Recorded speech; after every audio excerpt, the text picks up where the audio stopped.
Bonjour et bienvenue dans la voie de PostEasy. Ici, pas de poncif sur le storytelling ou le personal branding. Pas de conseils non plus pour créer la prochaine licorne, mais du vrai et du concret. Je suis Christophe Marguéry et je vais partager avec vous mes quelques décennies d'expérience et mes réflexions du quotidien. De la vente de costumes au sentier, de jeux vidéo en passant par les premières bornes de satisfaction en France, j'ai créé des entreprises, j'en ai repris et aujourd'hui je développe une application. Tout ça entre succès, plantage, fun et aussi de très belles rencontres. Bref, je vis la vie d'un entrepreneur. À chaque épisode, je vais aborder des sujets très variés sur la vente, le commerce, l'intelligence artificielle, le marketing ou encore les neurosciences, mais surtout, je vais également interroger des femmes et des hommes de la vraie vie pour qu'ils nous partagent leur réalité, en gardant toujours la même conviction, celle que je me suis construite au fil des années. Pour vendre, il ne faut pas vendre, il faut inciter à acheter. Alors, si cette philosophie vous embarque, décollons avec ce nouvel épisode.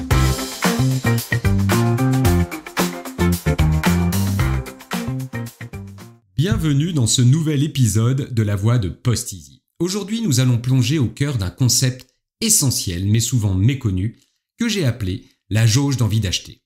Imaginez cette jauge comme un baromètre qui mesure l'envie, l'enthousiasme de vos clients à acheter chez vous. Elle va de 0 à 160 avec des extrêmes bien définis. À 0, nous sommes face aux haters, ces clients qui, même sous la torture, n'achèteraient jamais chez vous. Ils sont convaincus que vos produits sont mauvais, que vos prix sont injustifiés et que votre service client est une légende urbaine. En somme, ils préfèrent encore se passer d'un produit plutôt que de l'acheter chez vous. À l'autre extrême, à 160, nous avons les passionnés. Ceux qui, peu importe le prix, peu importe le délai, peu importe la météo, n'achèteraient nulle part ailleurs. Ce sont ceux qui campent devant l'Apple Store la veille de la sortie d'un nouvel iPhone, qui défendent bec et ongle leur marque préférée sur les réseaux sociaux et qui convertissent le plus de monde, bien plus d'ailleurs qu'un bon commercial. Entre ces deux extrêmes, il y a bien sûr toutes les nuances possibles. Le seuil critique, c'est 80. En dessous, le client n'achète que par obligation. Il a besoin d'un produit et c'est tout. Au-dessus de 80, il commence à acheter par envie, avec ce petit sourire satisfait qui fait toute la différence. L'objectif de cet épisode est simple, comprendre comment maintenir cette jauge au-dessus de 80, pas seulement par des discours bien ficelés, mais par une expérience client cohérente, fluide et engageante. Alors, préparez-vous, nous partons explorer comment chaque service, chaque action et chaque parole dans l'entreprise peut faire grimper ou chuter cette jauge. C'est parti. Pour commencer, il faut bien comprendre pourquoi les silos internes sont l'un des plus grands dangers pour cette jauge. Toute l'entreprise est constituée de silos. La comptabilité compte, le marketing invente, le commercial vend et la logistique expédie. Chacun fait son travail de son côté, souvent sans se préoccuper de ce que font les autres. Le problème, c'est que le client, lui, ne voit qu'une seule et même entreprise. Quand il appelle pour savoir pourquoi sa commande est bloquée, il ne veut pas entendre que c'est à cause d'une mauvaise communication entre la logistique et la comptabilité, par exemple. Il veut seulement des réponses et surtout une solution. C'est là que les galeries transversales prennent tout leur sens.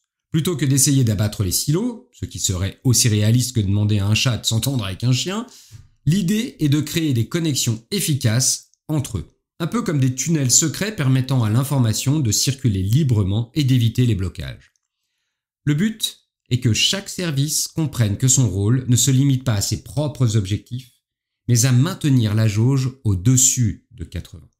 Et pour comprendre pourquoi c'est si crucial, faisons un petit exercice mental. Imaginez une série de cercles concentriques, 5 par exemple, avec au centre l'instant sacré, la signature du bon de commande.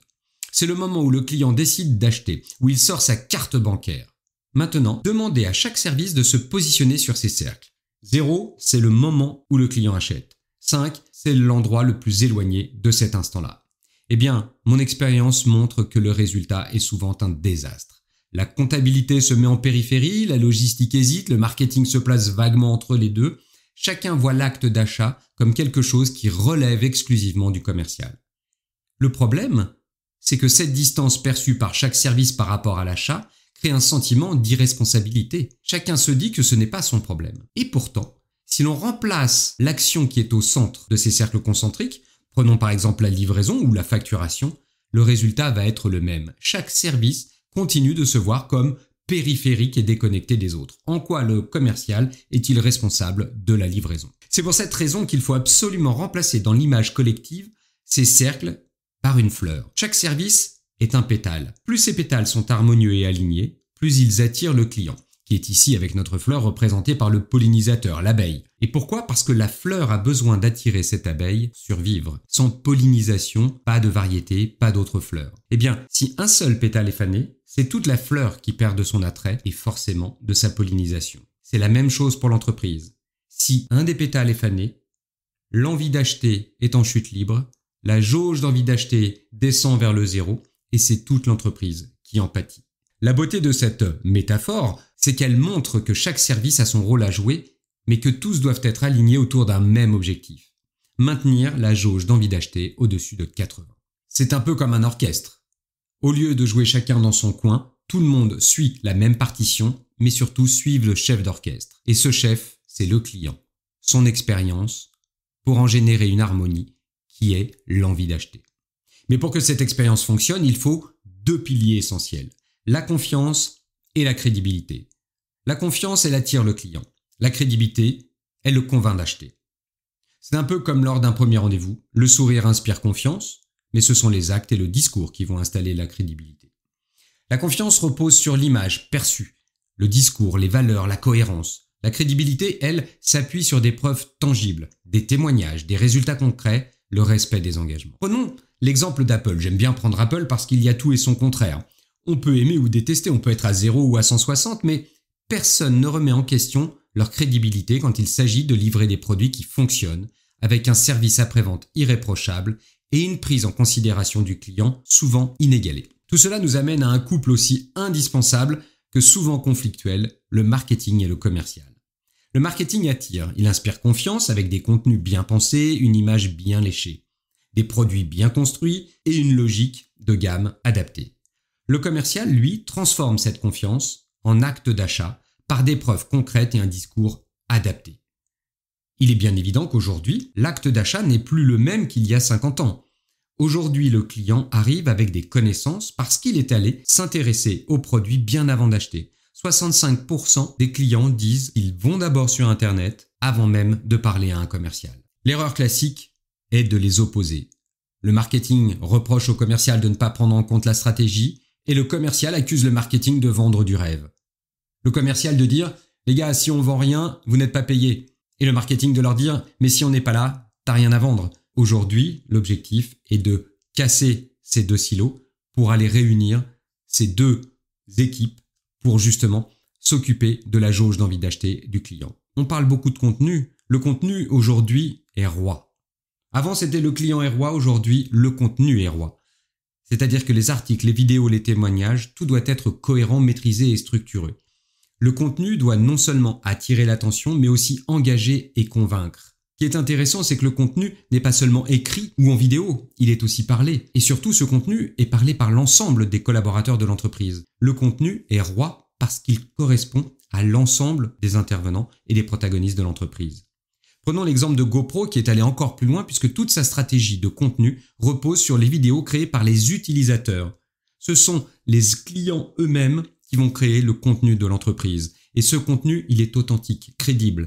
Et il alimente constamment la jauge d'envie d'acheter. En résumé, la jauge d'envie d'acheter est le baromètre ultime de la santé d'une entreprise. En dessous de 80, vous vendez par obligation et non par envie. Au-dessus, vous transformez des prospects hésitants en clients fidèles. Maintenir cette jauge élevée nécessite de l'implication de tous, du marketing au commercial en passant par la logistique et la comptabilité. Parce que plutôt que de donner l'envie d'acheter, le pire serait de nuire à l'envie de réacheter. Et cette envie de réacheter, elle concerne l'ensemble des collaborateurs. Si un service après-vente a été mauvais, je ne retournerai pas dans ce magasin ou chez ce fournisseur. Si aujourd'hui je suis en attente d'un avoir, parce que moi je suis le comptable de l'entreprise et du client, et que cet avoir tarde à venir et que je suis en plein bilan, eh bien je vais dire à mon acheteur, on arrête d'acheter chez eux parce que je n'en peux plus de ne pas avoir ce qu'ils m'ont promis. Voilà en quoi cette jauge d'envie d'acheter, qui va de 0 à 160, se doit aujourd'hui de toujours être au-delà des 80. Parce qu'au-delà des 80, je décide d'acheter. Au-delà de 80, j'ai envie d'acheter. Alors, si c'est à 90, c'est peut-être pas une envie de passionner, Mais en tout cas, ce sera un choix. Et n'oubliez pas que quand un client choisit d'acheter, alors il peut être satisfait à 100%, ce qui n'est absolument pas le cas quand on lui vend quelque chose où il aura toujours le sentiment qu'il n'a pas fait lui-même le choix et décidera donc de ne jamais mettre 100% de taux de satisfaction. La question finale qu'il est important de se poser maintenant, c'est quel est le niveau de notre jauge d'envie d'acheter aujourd'hui? Merci d'avoir écouté la voix de Posteasy. N'oublions jamais que pour vendre, il ne faut pas vendre, il faut inciter à acheter. On vient d'en faire la preuve. Et à très bientôt pour un nouvel épisode.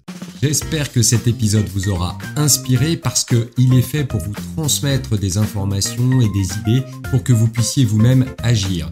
Alors, un grand merci. Je fais comme tout le monde. Si vous avez aimé cet épisode, mettez des étoiles, le maximum, partagez-le et surtout, je vous dis merci beaucoup de m'avoir écouté. À très bientôt.